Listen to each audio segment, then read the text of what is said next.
Greetings, this is Eugene the Philosopher, the greatest living philosopher after the unfortunate passing of Quentin Robert de Nameland, who has been the greatest living philosopher before me. Now, this video is supposed to be sort of an add-on or expansion set, if you like, of my video about the inheritance of ideas, but at the same time, in that video, Inheritance of Ideas, I talked about the ideas, more or less, whereas here I wish to talk about more of a structure of a psyche, of a human psyche, or a personality, if you like. So it's definitely highly related to that, but it's still a little bit of a sideways extension, so to speak. All right, so if you wonder about the title of this video, it comes actually from the same game that I've promoted in that previous video, Dysco Elysium. And again, I highly recommend any of you to play it, especially if you enjoy RPGs or cool stories or whatever, blah, blah, blah, like a visual novels or whatever. It's a really brilliant game. So it's not inspired by the movie with the same title. You know, there was a movie, Inland Empire, and I haven't even watched it. Nor it is inspired by this area of California with the same name.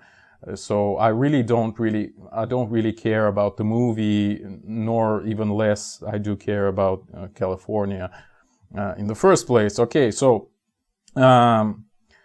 it would be hopefully more or less clearer why did I call the video in this way, but I mean, as we proceed. But anyway, so let's talk about the stats in this game, Dysco Elysium. And again, it's not like a guide for this game. I'm just using the game as an example for what I would assume to be a decent approach to a structure of a personality or a human psyche, if you like. But personality is kind of more generalized and it's better in this regard. So in this game, you kind of you as a player, act sort of as a consciousness of the protagonist. So you have all the choices you can make, etc.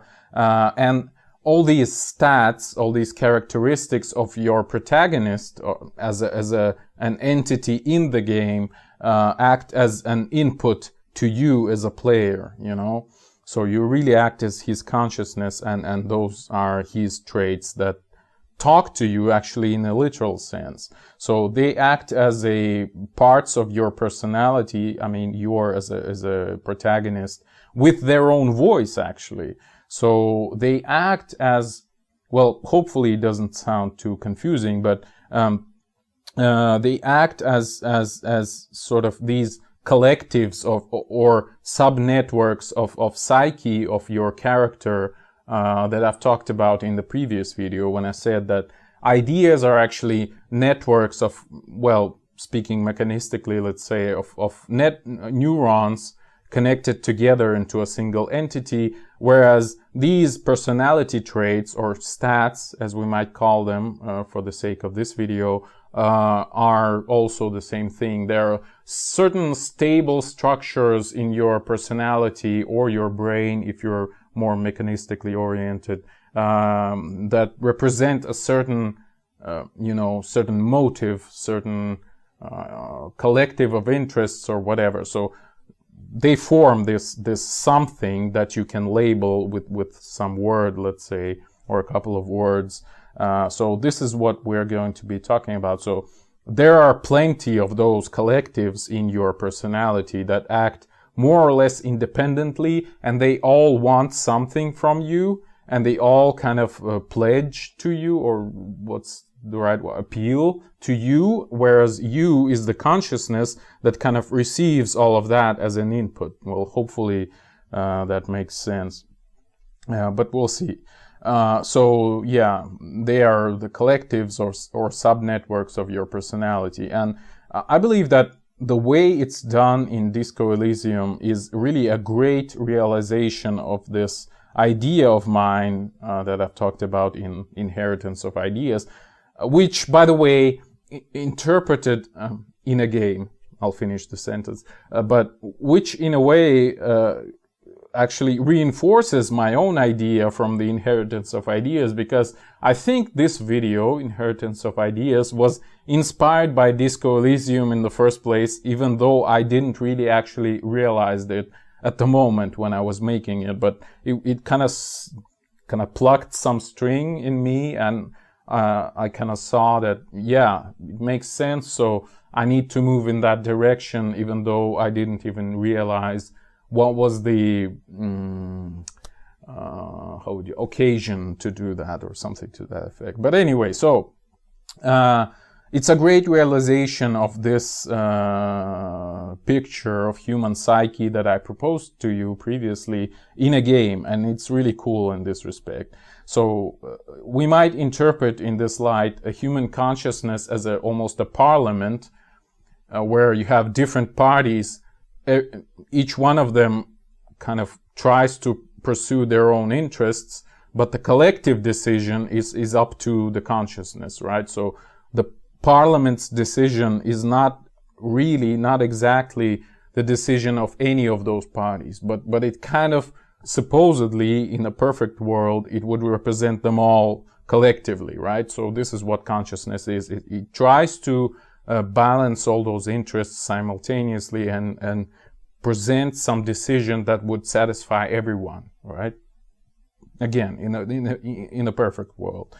All right, so I would propose you to, again, this is only an example from a game, from Dysco Elysium. So we shall examine, I propose you to examine these stats from this game, and I'll give some comments on them. So right now, probably hopefully I wouldn't forget to put this picture on the screen, like right now, where you would see the stats from this game. So and I wish to comment on those. And well, first comment I wish to make is just appreciate the artwork in this game. Like it's really more or less like expressionism, like expressionist paintings, but at the same time they're super, or rather surrealist, or how do you pronounce it in English? But at the same time they're super concrete, they're super on the point, so to speak. I hope you can see that. So we have here 4 rows of characteristics or stats. So the top row is intellect, that's your ability to reason, basically. Then the second row is psyche, the purple one. It's about your ability to influence other people and yourself, by the way. The third row is physique, which is basically the way your body is built, like how good is your body, essentially. And the fourth is motorics, so how well you can operate your body, like how, well, roughly speaking, agile and dexterous, etc. you are, right? So let's just examine those one by one, and I'll give you some comments. Hopefully it wouldn't take a lot of time, but maybe 10 minutes, I don't know, hopefully at least. So the first one, let's just go row by row. So the first thing is logic, first stat, and it's quite obvious what it means. It basically means your ability to put the picture together from the dissociated parts, right? So make a logical conclusion from what you can perceive. Then the second picture, the second stat is an encyclopedia in the same row. I mean, and again, I wish you to appreciate the artwork. I mean, it's amazing. I mean, encyclopedia, it's this kind of small face where its brows are, instead of its brows, it has an open book, which is again quite amazing, of a, artistic thing. And you have a huge brain on top of it, kind of pressing downwards. It's just fantastic. I mean, I love it so much. But anyway, so encyclopedia is basically your erudition, like how much you know about the world, etc. About anything in the world, really, like famous people, history, some facts about whatever, etc. Then we have rhetoric, which is your ability to basically formulate your statements in a very compelling manner, let's say. Then we have drama, which is your ability to, well, let's say, impersonate people, to spot lies and lie yourself, and well, basically perform some acts, like be an actor, be a musician, or whatever. Then we have conceptualization, which is also about art. It's like, what did, you know, this proverbial, what did have the artist meant when they said or painted or sang this thing that they did. So it's like looking at the bigger picture. Like, we perceive something, but we kind of generalize and conceptualize it into something bigger. Like, you hear a song and you say, oh, it's loneliness, actually, even though it's, you know, just a bunch of sounds that you hear, etc.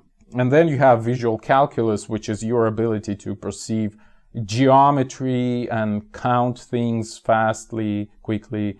Like, you see, like footprints, for example, and you can measure from that what kind of person left these footprints, and etc. So it's all about geometry and visual stuff and mathematics, essentially. So it's all your intellect, this first row. Then the second row is about psyche. So firstly, we have volition here, which is, again, this sort of head with a huge crown, again, in a sort of a surrealist way, depicted in a surrealist way. So volition is basically your willpower. It's your ability to sustain yourself as a whole, to resist temptation and things like that. So you would be like super consistent and super, like, super you, let's say, right, as a single entity. Then you have Inland Empire, which is, again, is the title of this video. I was just so fascinated by this name of this skill that yeah, like, I decided to make it the title of this video. But what Inland Empire means in this context, as a stat in this game, is, well, you can see from the picture, it's like upper torso of you, and instead of a head you have like a whole universe. So this is basically the universe in you, essentially. And like, practically in a game, what it means is that well, it's imagination, roughly speaking. So Inland Empire is responsible for your seeking for everything paradoxical, paranormal, mysterious, strange, all the ghosts and whatever, blah, blah, blah. So if you have high Inland Empire, you would try to talk to inanimate stuff, like you would try to uncover some deep mysteries about the world, etc. So it's really an interesting stat, for sure. Then the next one is empathy, which is, well, you can see on the picture, it's like you hugging some streams of light or whatever. It's literally your ability to empathize with other people, meaning to kind of feel what they feel, so to understand other people's feelings, essentially. Then the other one is, the next one is authority, which is, as you can see, there's like a quasi-fascist image of like hyper-masculine head with those, again, quasi-Roman wings. So yeah, it's literally authority, like your ability to kind of suppress any opposition just by the fact that you are an authority here, right? You're the big guy.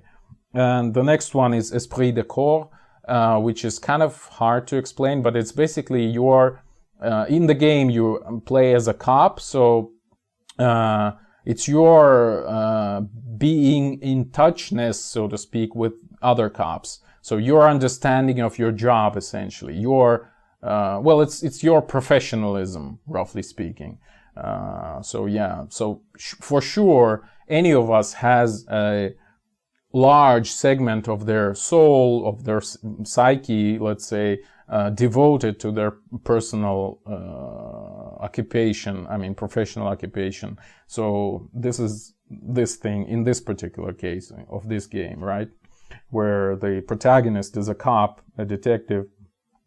And then we have suggestion. Well, it's basically your ability to convince other people to do some stuff or not to do some stuff. Then the third row is your physique, so literally what your body is all about. So the first one is endurance. It's your ability to sustain damage, essentially. So if you get hurt, whether you die or not, endurance determines this, right? Then the next one is pain threshold. It means that how much of a damage you can sustain until endurance comes into play, so to speak. So how elastic you are in abstract sense. So let's say somebody hits you, whether that would hurt or not, it depends on pain threshold. But if it hurts, then endurance determines whether you would die or not, you know, kind of, well, it's kind of an interesting interplay. In game terms, endurance determines your health, whereas pain threshold determines how much of your health you would lose, basically. That's the discrepancy here. Then you have the physical instrument, which is basically the raw masculinity of yourself, like how much of a muscle you are, how much of a strong bones you have. So can you actually hit somebody in the face and like knock him out or whatever, or break a door with your how do you say it, shoulder or your leg or whatever. So it's all the physical instrument. So how strong you are, roughly speaking. Then you have electrochemistry, which is a very interesting skill. It's basically responsible for your relationships with drugs and sex and all kinds of stuff like that, like how susceptible you are to all these minute vices and you know, pleasures and things like that. So yeah, like electrochemistry would tell you right away. If you have high electrochemistry, it would say, hey, come on, let's go for a drink, or let's sniff some speed, or let's I don't know, have some cigarettes or whatever. Let's have sex with this girl, whatever.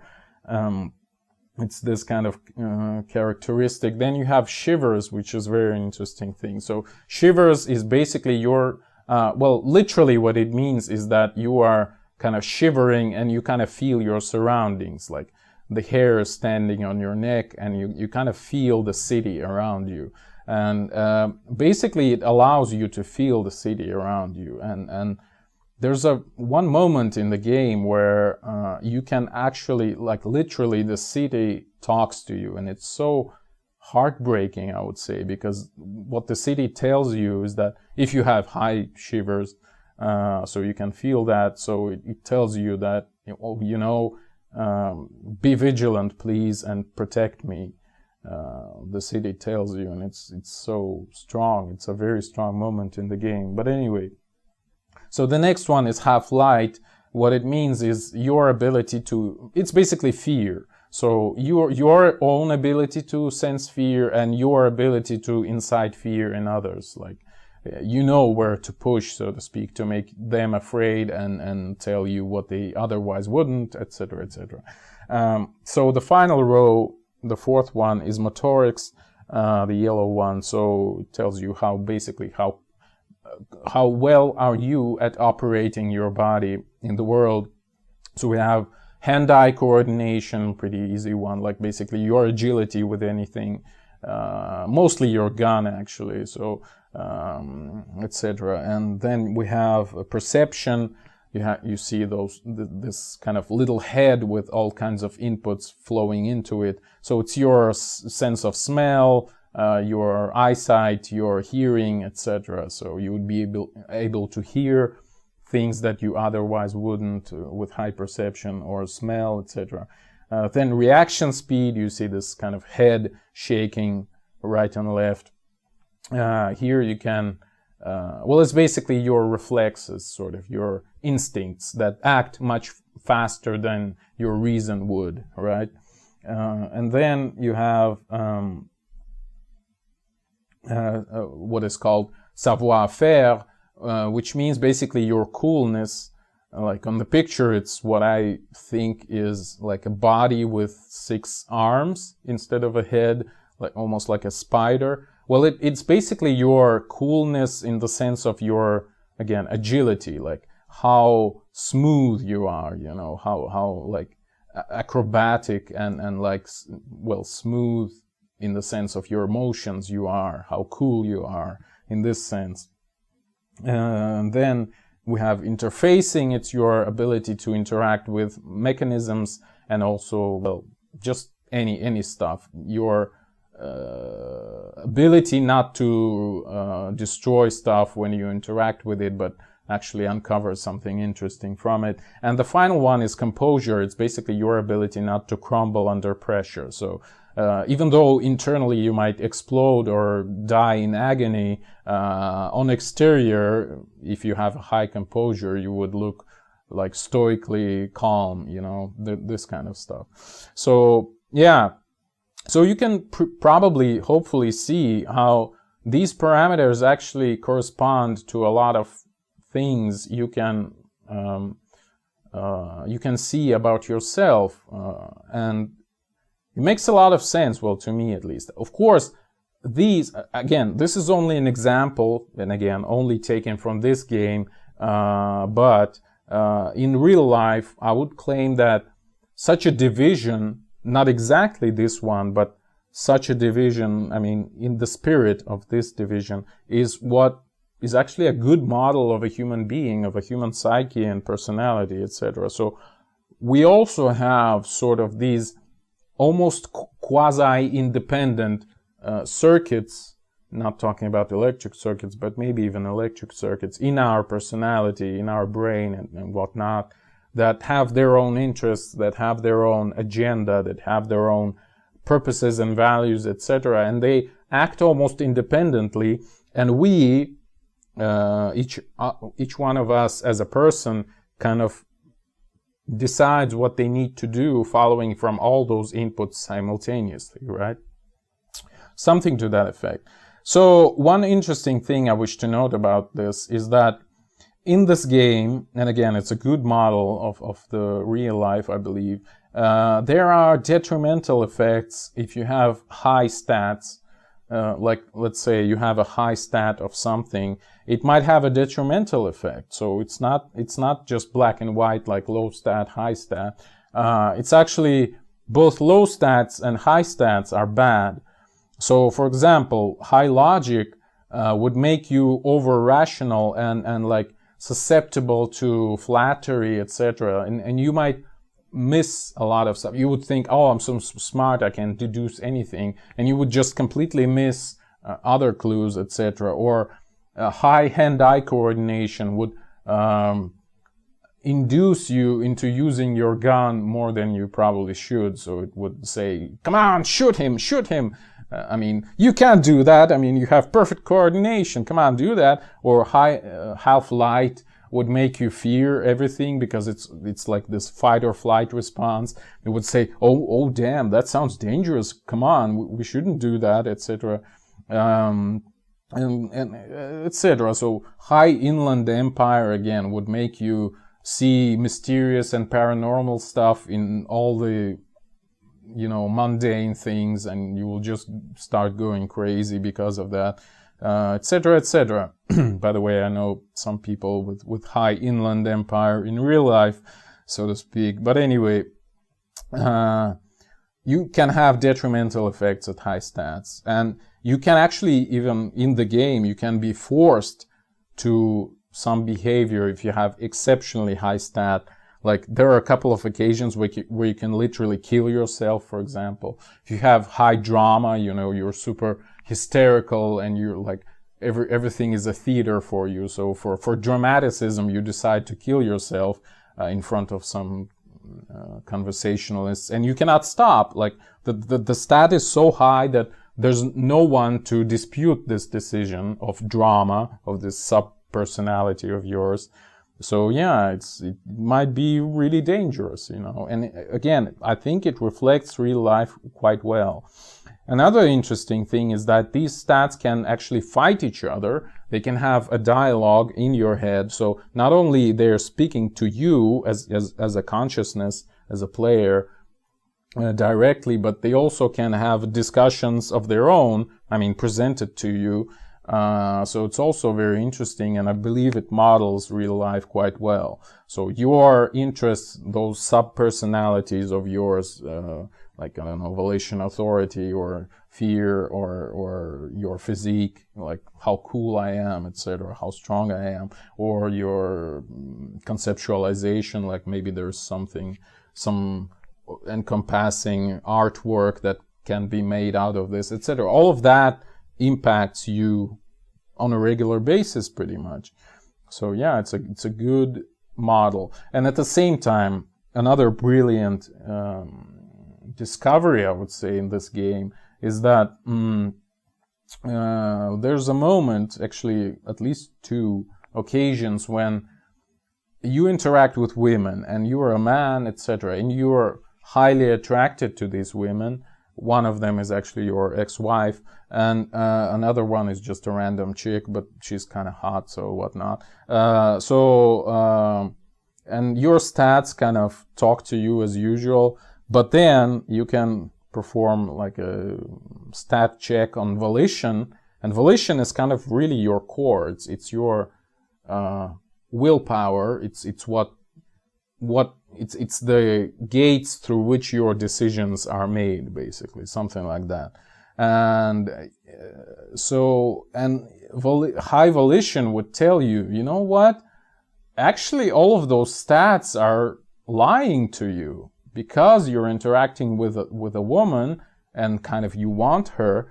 So all of your stats become screwed because of that. They tell you something wrong, something that would probably cherish this woman so that you can probably have sex with her or something. So volition tells you, no, stop, don't do that, don't listen to them, they are stupid. And it's like, it's so amazing. I mean, it's such a deep insight into a psyche, like how your sub-personalities, they're not just there to counsel you in a good sense of the word, but they actually might be misleading quite heavily even, right? So their interests are not necessarily your best interests by your, I mean, all of this collective together, right? So they might be misleading you quite heavily. So this is a really cool realization. Like when you talk to your ex-wife, it actually happens in a dream. But anyway, there's even a sequence where suggestion asks you to say certain things, and you say those things, and then suggestion says, when you fail, when your ex-wife, well, actually that's fiance, but anyway, says that, well, screw you, suggestion says, like literally, oh damn, I was so wrong, I'm sorry brother, you should put me in the front of a firing squad. So suggestion itself recognizes that it was wrong, that this part of your personality, and so you're just drowning in pain because of that. All right, now I wish to talk a little bit about what I've personally thought for some time. It's not all connected to the game anymore, but for quite several years, maybe 10 years ago, I've thought about this, and I still think it is more or less correct. So I believe, and take it with a huge pinch of salt, huge pile of salt probably. So it's a very rough scheme, but I think that human personality might be roughly decomposed into 2 principal modes, let's say, and I would tentatively call them internal and external. So what do I mean by that? Well, if you remember my video about the onion of aliens, then you remember that I've said that life, roughly speaking, has 2 main purposes. That is repetition in time and continuation or multiplication in space, right? So these are 2 different things, and so these 2 principal modes kind of correspond to that, those internal and external. So internal is responsible for digestion and self-preservation and things like that, whereas external is responsible for procreation and well, things like sex, etc., etc. And those 2 are sometimes actually confused, like when people say, oh, I'm so hungry for you, to their lover, for example. But I believe it's a aberration of vision. So really, or fetishes, you might say, if you have a sexual fetish on food or something. What it really means is that your external mode of being overrides the internal. So you want sex, let's say, but for sex you like to have some food or whatever, if you have some fetish like that. So it kind of jumps on top of your internal thing and says, I would use food for sex rather than for food, which it is, right? Something to that effect. So they are inherently different. And this internal mode, as I would have called it, is responsible for self-preservation, this first one, digestion, etc.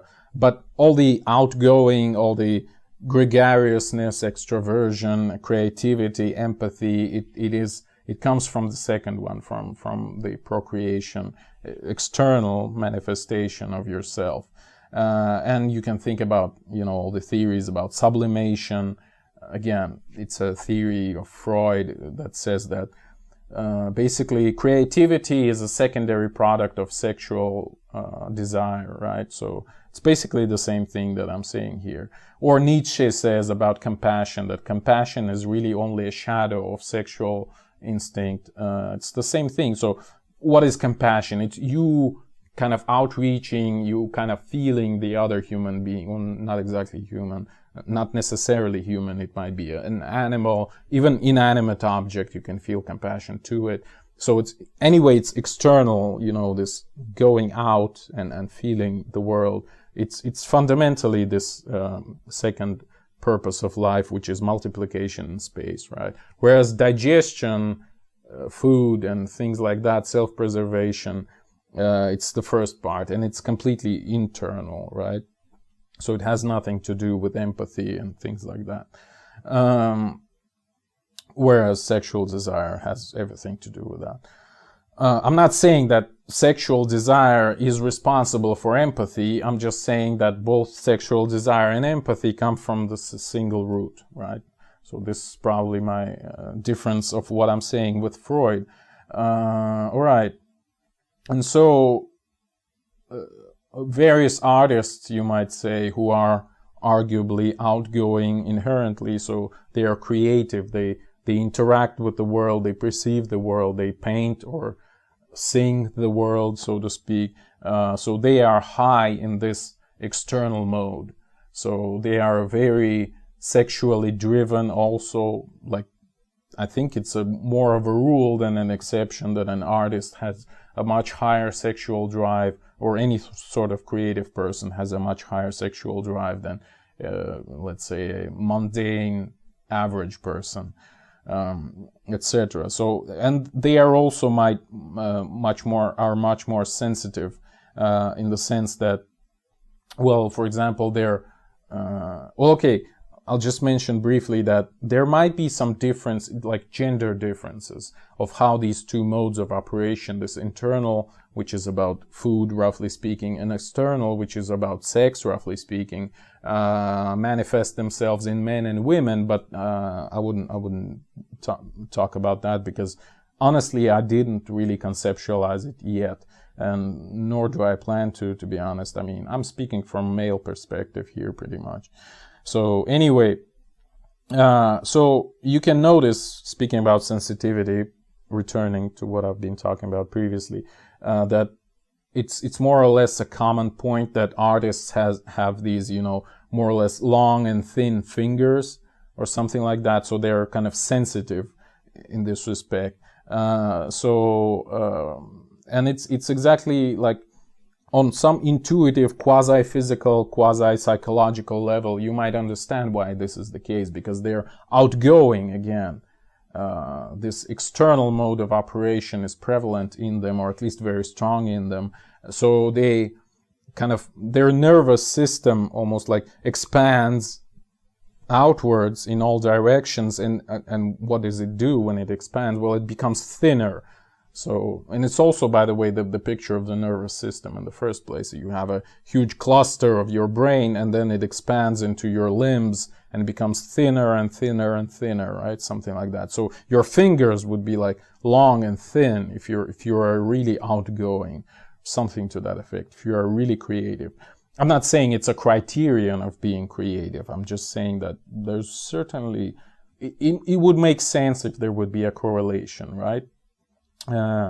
And again, I'm talking like in vague, quasi-intuitive terms. I'm not saying that there's a scientific correlation between the creative success and the length of your fingers. No, I'm just saying that, you know, on some intuitive level, that should probably be the case.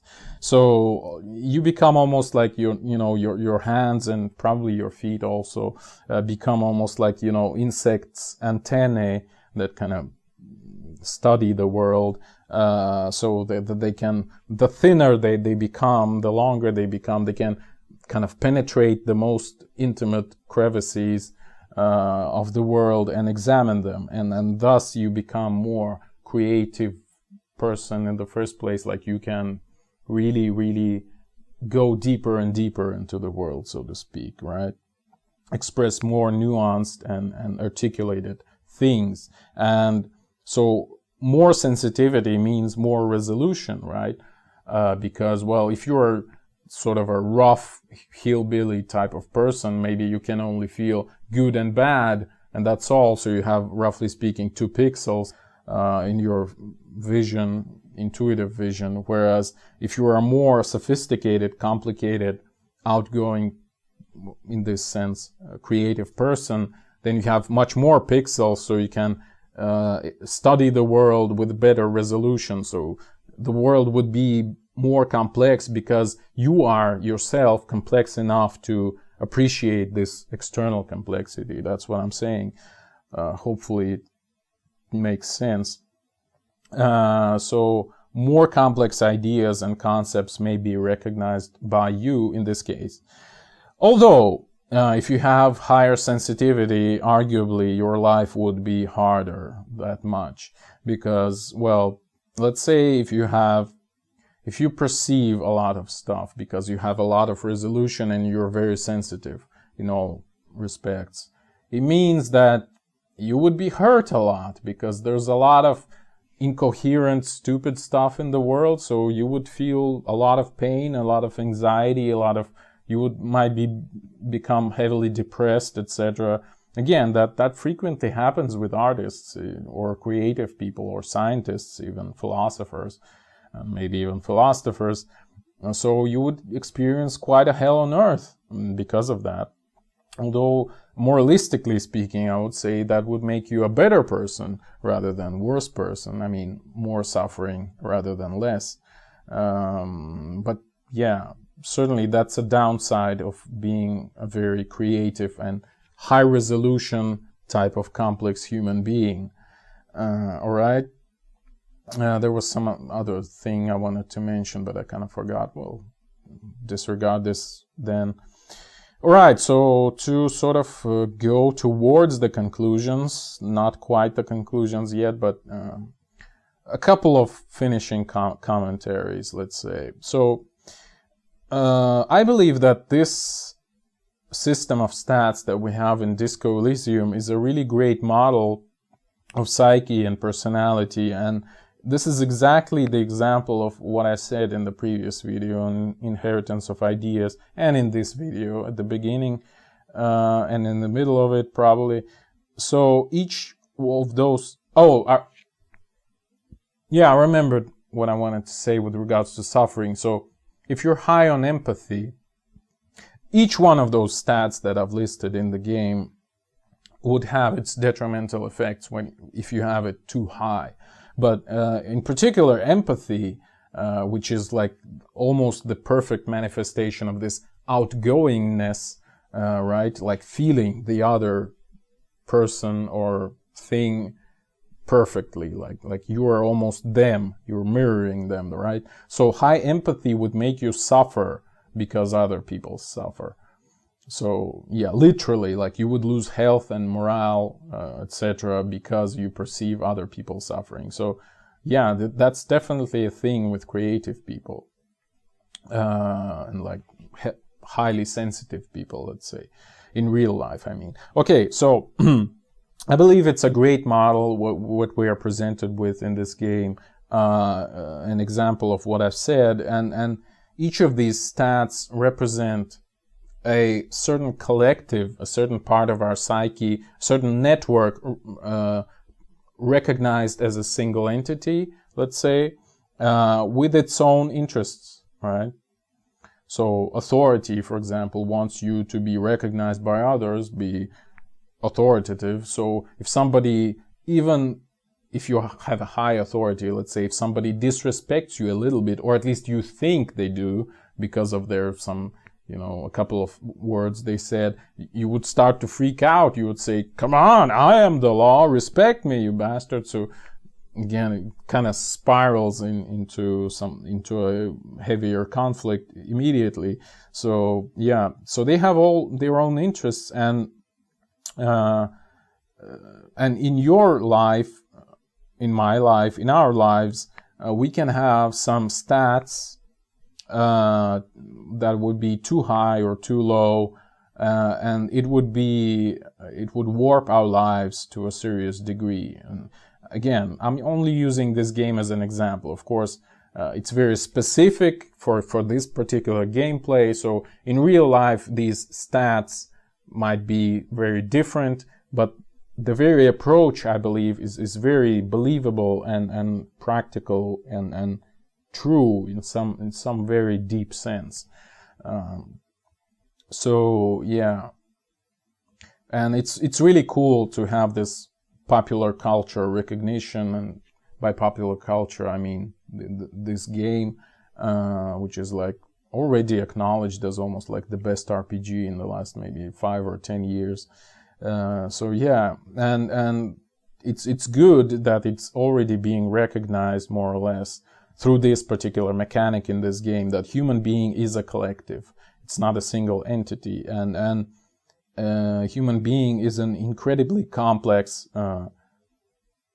It has incredibly complex internal political game, let's say. When I'm saying political, I mean it's a game of power, again returning to Nietzschean concepts, will to power, etc. So a game of power in between of those separate entities that emerge in you. You might say, again, mechanistically speaking, some structures in your brain, but whatever.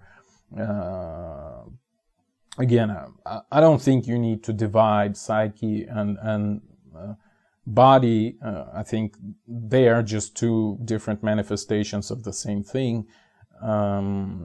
So yeah, basically networks of interests, right?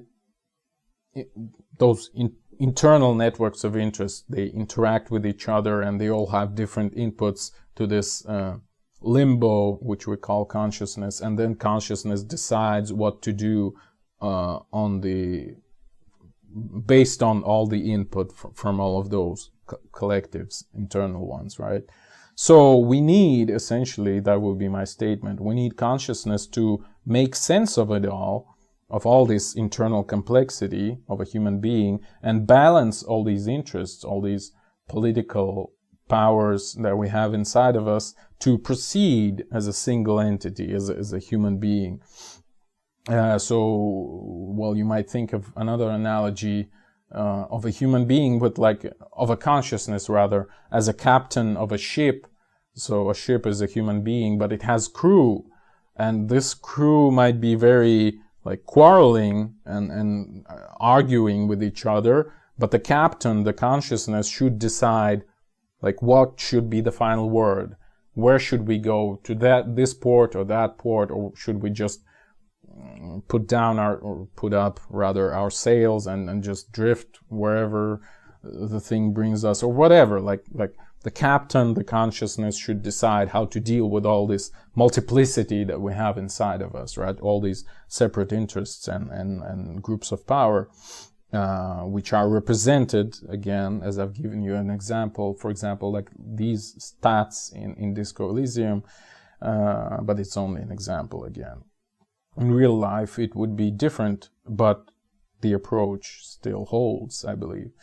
So yeah, consciousness is only a tool used by life itself to deal with this internal complexity, to regulate competing parties, and like in the end, what's the goal? The goal is not to decay, not to crumble under this complexity, and not to die ultimately, to kind of go through, like lead this ship despite all the internal conflicts, right? So this is why you need consciousness, because it's so complex internally that a human being would just kind of explode under this conflict without consciousness. So we need consciousness to regulate it all. All right? Something like that, at least. I hope it made some sense. So if it did, I'm glad. If it didn't, well, maybe let's talk about that in the comments. All right.